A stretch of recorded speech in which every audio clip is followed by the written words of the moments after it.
বাংলাদেশের বিষয়টি ভারতের প্রধানমন্ত্রী নরেন্দ্র মোদির উপর ছেড়ে দেওয়ার কথা বললেন মার্কিন প্রেসিডেন্ট ডোনাল্ড ট্রাম্প। বাংলাদেশ প্রসঙ্গ দুই নেতার মধ্যে আলোচনায় আদৌ আসবে কিনা শেষ মুহূর্তে তা নিয়ে সংশয় ছিল। গত ৫ আগস্ট শেখ হাসিনা সরকারের পতনের পর আমেরিকার শীর্ষ নেতৃত্বের কাছ থেকে এতটা আশাব্যঞ্জক বার্তা ভারত এ প্রথম পেল। বৃহস্পতিবার হোয়াইট হাউসে নরেন্দ্র মোদি ও ডোনাল্ড ট্রাম্পের মধ্যে দ্বিপাক্ষিক বৈঠকের ঠিক পরেই সাংবাদিক সম্মেলনে এক ভারতীয় সাংবাদিকের কাছ থেকে প্রশ্নটা ধেয়ে আসে মার্কিন প্রেসিডেন্টের দিকে। বাংলাদেশে ক্ষমতা পালাবদলে বাইডেন প্রশাসনের সময় মার্কিন ডিপ স্টেট জড়িত ছিল, সম্প্রতি মোহাম্মদ ইউনূসের সঙ্গে জুনিয়র সোর্সের বৈঠকেও তা প্রমাণিত। এ বিষয়ে ডোনাল্ড ট্রাম্পের জবাব জানতে চান তিনি। জবাবে ডোনাল্ড ট্রাম্প বলেন, মার্কিন ডিপ স্টেটের এখানে কোনো ভূমিকা ছিল না। তিনি বলেন, বস্তুত আমি পড়েছি, ভারত এটা নিয়ে শত শত বছর ধরে কাজ করছে। পাশে বসা নরেন্দ্র মোদির দিকে ইঙ্গিত করে মিস্টার ট্রাম্প বলেন, কাজেই বাংলাদেশের বিষয়টি আমি ভারতের প্রধানমন্ত্রীর উপরেই ছেড়ে দেব। And Mr. President, what you would like to say about the Bangladesh issue, because we saw and it is evident that how the deep state of United States was involved to regime change during the Biden administration, and then Mohammed Yunus made Junior Soros also. So what is your point of view about the Bangladesh? And what is the role that the deep state played in the situation in Bangladesh? Well, there was no role for our deep state. It was. This is something that the Prime Minister has been working on for a long time and has been worked on for hundreds of years, frankly. I've been reading about it. But I will leave Bangladesh to the Prime Minister.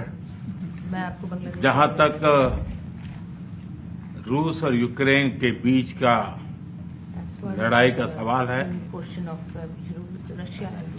मुझे खुशी है कि राष्ट्रपति Trump ने शांति के प्रयासों का initiative लेते हुए भारत न्यूट्रल नहीं है, भारत का अपना पक्ष है और भारत का पक्ष है शांति।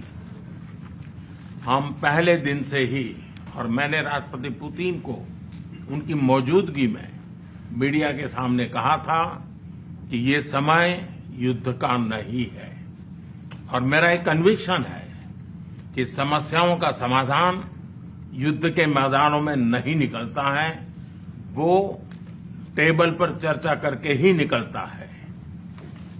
দক্ষিণ এশিয়ার ভূ রাজনীতিতে ভারতই সবচেয়ে বেশি প্রভাবশালী ও নির্ণায়ক শক্তি এবং বাংলাদেশ সংক্রান্ত বিষয়ে আমেরিকা যে ভারতকে ডিঙিয়ে কোনো ধরনের সক্রিয়তা বা হস্তক্ষেপ দেখতে চাইবে না, মার্কিন প্রেসিডেন্টের এই বক্তব্যকে এভাবেই ব্যাখ্যা করেছেন দিল্লির কূটনৈতিক পর্যবেক্ষকরা। ভারতের একটি শীর্ষ কূটনৈতিক সূত্র বলছে, ভারত যে তাদের ঘরের পাশে একটি শান্তিপূর্ণ, স্থিতিশীল, গণতান্ত্রিক, প্রগতিশীল ও সমৃদ্ধ বাংলাদেশ দেখতে চায়, প্রেসিডেন্ট ট্রাম্পকে সেটাই জানানো হয়েছে এবং তিনিও এই নীতির পূর্ণ সমর্থন জানিয়েছেন।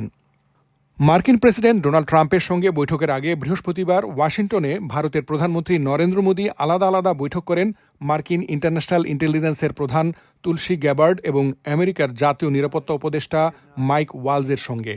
এই দুটি গুরুত্বপূর্ণ বৈঠকেও বাংলাদেশ প্রসঙ্গ আলোচিত হয়েছে বলে জানা গেছে।